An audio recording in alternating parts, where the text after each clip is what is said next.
Hey guys, Small Kiwi here for Pay to Lose Gaming with the top 5 tips for Dragon Shire. First, a quick overview.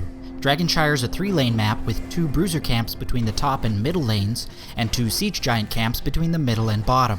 There is an additional bruiser camp at the far bottom edge of the map. At the center of top and bottom lanes are 2 obelisks, which when held by a single team simultaneously, activate the Dragon Knight statue in the middle lane. After a short channeling time at the Dragon Knight statue, he will break free, allowing players to take control of a powerful engine of base destruction. That's how it's played, now here's how to win.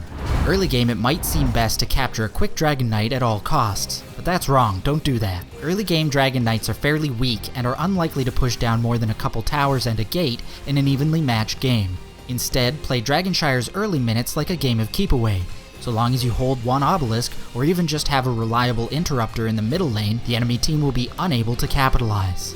This has the added benefit of maximizing XP soak. Our number 4 tip is stay alive. I know it sounds pretty basic, but all too often players become focused on holding their obelisk at all costs, leading to their untimely death. Being short a hero in any lane can often be the tipping point needed to capture the dragon, so no matter how grim the situation might seem, you'll do your teammates more good alive than dead. Dragon Shire becomes a nightmare when outnumbered allies try to fight over objectives, leading to further deaths and an endless cycle of outnumbered situations. If everyone has managed to stay alive and it looks like an enemy Dragon Knight is imminent, remember our number 3 tip: rotate to win.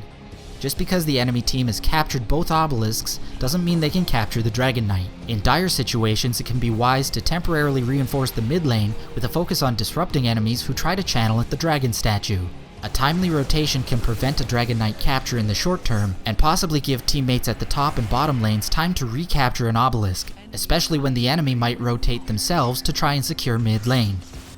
In the mid to late game, when death timers grow and soaking XP becomes less important, it's generally a good idea for teams to come together as 5 to hold objectives, push lanes, and avoid dying. A group of 5 can push a fort down while also protecting the lane's obelisk, and it's an effective way of controlling the flow of the game.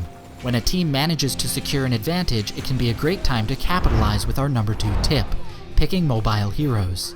Highly mobile characters such as Falstad, Zeratul, Tyrael, and Abathur have a special place on Dragon Shire thanks to their ability to capitalize on shorter manpower advantages by quickly traversing the map to capture objectives.